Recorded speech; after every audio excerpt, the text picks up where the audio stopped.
যারা motor control VFD নিয়ে কাজ শিখতে চান তাদের উদ্দেশ্য করে আজকের এই ভিডিওটা মেক করা, কারণ যারা বিগিনিং লেভেলে আছেন তাদের জন্য এই ভিডিওটা খুবই হেল্পফুল। কাজেই এই ভিডিওটা মিস করবেন না। চলুন আমরা ভিডিওটা মূল আলোচনা চলে যাই। কিভাবে একটি ভিএফডি মোটরের সাথে প্রোগ্রাম করতে হয়, কিভাবে বেসিক থেকে অ্যাডভান্স লেভেলের প্রোগ্রামগুলো দিতে হয়, তো সেই বিষয়গুলো আজকে জানবো। তো চলুন ভিডিওটা শুরু করি। আমরা একটি ভিএফডির পাওয়ার যখন 3 ফেজ পাওয়ার ইন করি এবং আউটও কিন্তু 3 ফেজ পাওয়ারই আউট করি। তো এই যে ইন আর আউট 3 ফেজ হচ্ছে, কিন্তু মাঝখান থেকে কিন্তু মোটরের স্পিড কন্ট্রোল হচ্ছে কিভাবে। তো এইটা আমরা দেখব হচ্ছে এর ব্লক ডায়াগ্রাম দেখে, যে আসলে এর মূলত কিভাবে এর সিকোয়েন্সটা কাজ করছে। দেখুন এটি একটি ব্লক ডায়াগ্রাম। এই ব্লক ডায়াগ্রামের প্রথমে একটি 3 ফেজ রেকটিফায়ার, এই রেকটিফায়ার ডায়োড হয়ে রেকটিফায়ারকে 3 ফেজ পাওয়ারকে এসি ভোল্টেজকে ডিসিতে কনভার্ট করছে। এই যে ডিসিতে যে 3 ফেজ যে রেকটিফায়ারটি, এটি আবার 600 volt plus DC volt out করছে। এটাকে পিওর ডিসিতে রূপান্তর করার জন্য কিছু ক্যাপাসিটর ইউজ করছে। তো ইউজ করার পরে এই ক্যাপাসিটর হয়ে পিওর ডিসিতে কনভার্ট হচ্ছে। তারপরে দেখুন একটি আইজিবিটিতে ইন করছে এই ডিসি ভোল্ট। এই ডিসি ভোল্ট যখন আইজিবিটিতে ইন করছে, তখন এই ডিসি ভোল্টেজকে আবার এসিতে কনভার্ট করছে পালসের মাধ্যমে। তো এই ছিল ব্লক ডায়াগ্রামের সংক্ষিপ্ত বর্ণনা। তো আশা করি বুঝতে পারছেন। প্রথমে ডিসি, তারপরে ফিল্টারিং, তারপরে হচ্ছে আইজিবিটি। তো এই প্রসেসে কিন্তু একটি ভিএফডি ইন্টারনালি কাজ করে ভিতরে। তো আমরা এখন এই ইনভার্টারকে রান করাবো। রান করানোর জন্য কিছু নিয়ম ফলো করে রান করাতে হবে। তো এখানে সুন্দর করে দেখানো আছে যে কীভাবে রান করতে হবে। তো আমি আগে পূর্ব থেকে আমার বুঝতে হবে যে আমার এই ইনভার্টারকে কীভাবে রান করব। আমি সুইচ দিয়ে রান করব নাকি পিএলসি মোডে আমি রান করব। তো আগে আমাকে কনফিগারেশন সেট করে তারপরে কিন্তু এখানে কানেকশন করতে হবে, তাহলে কিন্তু হবে না। তো যদি আমি সুইচ দিয়ে করি তাহলে নিচে কিন্তু এখানে সুন্দরভাবে দেওয়া আছে। দেখুন আমি যদি সুইচ দিয়ে করি তাহলে এখানে এই যে 12 থেকে একটা 24 ভোল্ট নিয়ে 18 নম্বরে যে পয়েন্টটা আছে এখানে একটি ভোল্টেজ দিতে হবে, কিংবা শর্ট দেওয়া লাগবে। যদি আমি শর্ট দিই তাহলে কন্টিনিউ চলবে, আর যদি খালি শুধু সুইচ দিয়ে রাখি তাহলে সে রান হবে আবার বন্ধ হবে। দেখুন আবার এখানে 27 নম্বরে যে ইয়াটা আছে এখানে একটি ভোল্টেজ দিলে পরে এটা অটোমেটিক বন্ধ হয়ে যাবে। তো এটা সুইচিং সিস্টেম। এখন যদি আমি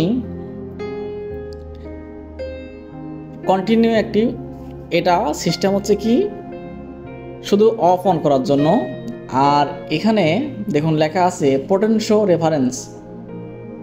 এই যে এখানে সুন্দরভাবে কিন্তু দেওয়া আছে, এই যে 50, 53 আর হচ্ছে 50, 53 আর হচ্ছে 55, এই তিনটা পয়েন্টের সাথে পোটেনশিওমিটার কানেকশন করলে মানে কিন্তু এটা কন্টিনিউ চলবে এবং ফ্রিকোয়েন্সি কম বেশি হবে।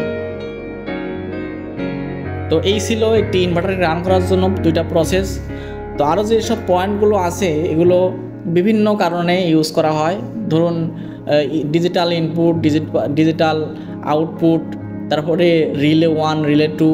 তো বিভিন্ন কাজের জন্য বিভিন্ন পয়েন্ট ইউজ করেছি। আমি দুই একটা বলি। যেমন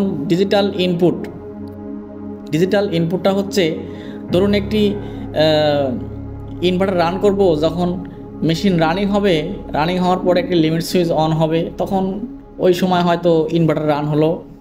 তো এই জন্য ডিজিটাল ইনপুটগুলো ব্যবহার করা হয়েছে। এবং ডিজিটাল আউটপুটটা হচ্ছে এই জিনিস যে আমি ইনভার্টার রান করার সঙ্গে সঙ্গে এটা সিগন্যাল পিএলসিকে দিবে, কিংবা একটি ইন্ডিকেটরের সাথে কানেকশন করা থাকবে।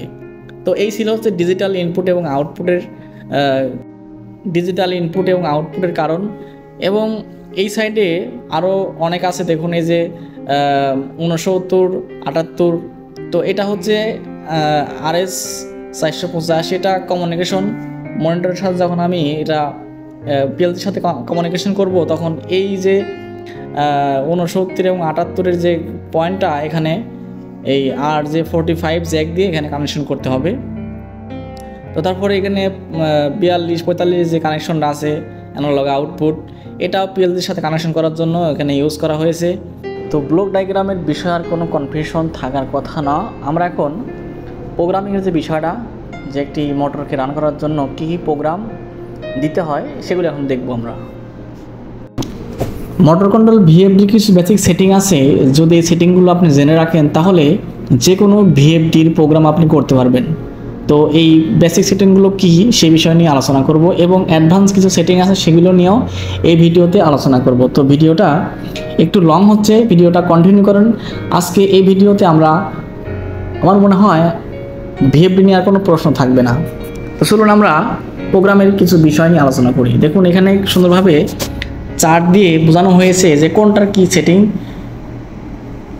তো এখানে QM1 একটি চার্টে দেখুন, এখানে মোটর ল্যাঙ্গুয়েজ মানে আপনি কি ভাষায় প্রোগ্রামটি করবেন সেটা ল্যাঙ্গুয়েজ আছে। তারপরে motor type, motor current, motor nominal speed, motor rated torque, resistance, motor pole, motor back EM, RPM, তারপরে ডিএক্সিড, ইন্ডাকটেন্স, তারপরে minimum reference, maximum reference, ramp up, ramp down, হ্যাঁ, টার্মিনাল 27 ডিজিটাল ইনপুট। তো এই বিষয়গুলো এখানে আরেকটি বিষয় ক্লিয়ার করি, সেটা হচ্ছে মিনিমাম রেফারেন্স এবং ম্যাক্সিমাম রেফারেন্স কি। এটা হচ্ছে সর্বোচ্চ কত হার্সে আপনি ইনভার্টারটি রান করাবেন এবং সর্বনিম্ন কত হার্সে আপনি ইনভার্টারটি রান করাবেন। তারপরে লেখা আছে র্যাম আপ, র্যাম ডাউন। এটা হচ্ছে যখন আপনি একটি ইনভার্টার রান করাবেন কত স্পিডে গিয়ে সে হাই স্পিডে মানে সর্বোচ্চ ফ্রিকোয়েন্সি যাবে, সেটা হচ্ছে র্যাম আপ। এবং র্যাম ডাউন হচ্ছে যখন আপনি মেশিনটা বন্ধ করবেন, ইনভার্টারটি বন্ধ করবেন, তখন সে কত সময়ের পরে সে একদম বন্ধ হয়ে যাবে। তো র্যাম আপ, র্যাম ডাউন এটা কার্যভেদে সেটিং করতে হয়। ধরুন 10 সেকেন্ড কি 20 সেকেন্ড কি 15 সেকেন্ড আপনি ইচ্ছা মতো সেট করতে পারবেন। এবং এই র্যাম আপ, র্যাম ডাউন অন্য ইনভার্টারে কিন্তু এভাবে নাও থাকতে পারে। কিছু কিছু ইনভার্টারে লেখা আছে হচ্ছে অ্যাক্সিলারেশন টাইম, ডিএক্সিলারেশন টাইম, তো এইভাবেই লেখা থাকতে পারে। তারপরে এখানে বেসিক সেটআপ দেখুন, এখানে লেখছে হচ্ছে configuration mode, motor control principal, motor type, motor PM, motor type, তারপরে মোটর কারেন্ট। তো এই বেসিক সেটআপটা এটা দেখুন, এখানে এটা কিন্তু আপনার একটা মোটরকে যখন রান করবেন নর্মালভাবে, তখন শুধু রান করবেন, রান করার জন্য কি কি সেটিং দিতে হয় সেগুলো আমরা এখন বলবো। বেসিক সেটআপ দেখুন, এখানে কনফিগারেশন, এই কনফিগারেশন হচ্ছে আপনি মোটরটি কোন মোডে চালাবেন সেটাকে যাতে হবে হচ্ছে নাম্বার 1-এর 00 গ্রুপে যাওয়া লাগবে। 1 নাম্বার গ্রুপের 00 গিয়ে তারপর এখানে সিলেক্ট করতে হবে যে কনফিগারেশন, তারপরে হচ্ছে মোটর কন্ট্রোল প্রিন্সিপাল, এখানে 1-এর 01-এ, তারপরে মোটর টাইপ, আপনি কি টাইপ মোটর চালাবেন, তারপরে মোটর কারেন্ট, মোটর কারেন্ট কত নিবে, কত কিলোওয়াটের মোটর কত এম্পিয়ার নিবে।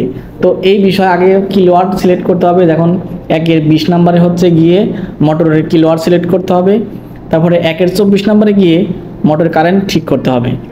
তারপরে এখানে মোটরের হচ্ছে আরপিএম, নমিনাল আরপিএম, তারপরে হচ্ছে 1-এর 25 হচ্ছে মোটরের নমিনাল আরপিএম এবং হচ্ছে 1-এর 22 হচ্ছে মোটরের ভোল্টেজ, তারপরে 1-এর 26 হচ্ছে মোটরের টর্ক, তারপরে 1-এর হচ্ছে 23 হচ্ছে মোটরের ফ্রিকোয়েন্সি, তারপরে 1-এর 30 হচ্ছে স্ট্যাটর রেজিস্ট্যান্স। একটা মোটরের একটা নির্দিষ্ট একটা রেজিস্ট্যান্স আছে, এটাকে সিলেক্ট করতে হবে। তারপরে হচ্ছে মোটর 1-এর 24 হচ্ছে মোটরের কারেন্ট, তারপরে মোটরের পুল 1-এর হচ্ছে 39 হচ্ছে মোটরের পুল, কত পুলের মোটর, ওকে। 1-এর 25 হচ্ছে মোটরের নমিনাল স্পিড, এটা তো এর আগেও দেখলাম 1-এর 25, ওকে। তো এই বিষয়গুলো কিন্তু দুইবার করে লিখছে। তারপরে মোটরের হচ্ছে স্পিড হাই লিমিট, মানে একটি মোটরের আপনি যদি ধরুন চলতেছে হচ্ছে 50 হার্সে, আপনি এখন 50 হার্সে না করে আপনি 60 হার্সে করবেন, তখন এই যে 4-এর 14 গিয়ে আপনি যদি 60 হার্স করেন তাহলে অটোমেটিক ফ্রিকোয়েন্সি অটোমেটিক বেড়ে যাবে। তারপরে 4-19 ম্যাক্সিমাম আউটপুট ফ্রিকোয়েন্সি, মানে সর্বোচ্চ কত স্পিডে চলছে এটা আউটপুট ডিসপ্লেতে ভাসবে। তো এই ছিল হচ্ছে বেসিক সেটিং। আমরা অ্যাডভান্স সেটিংগুলো আমরা পার্ট 2-তে এই বিষয় নিয়ে আলোচনা করব। তো এই সেটিংগুলো কিভাবে সেট আপ করতে হয় তো আমি প্র্যাকটিক্যালি মনিটরে দেখাই দিছি। তো এই যেভাবে দেখাই দিছি এগুলো আপনারা দেখে দেখে এভাবে সেট আপ করবেন। ধন্যবাদ। আসসালামু আলাইকুম।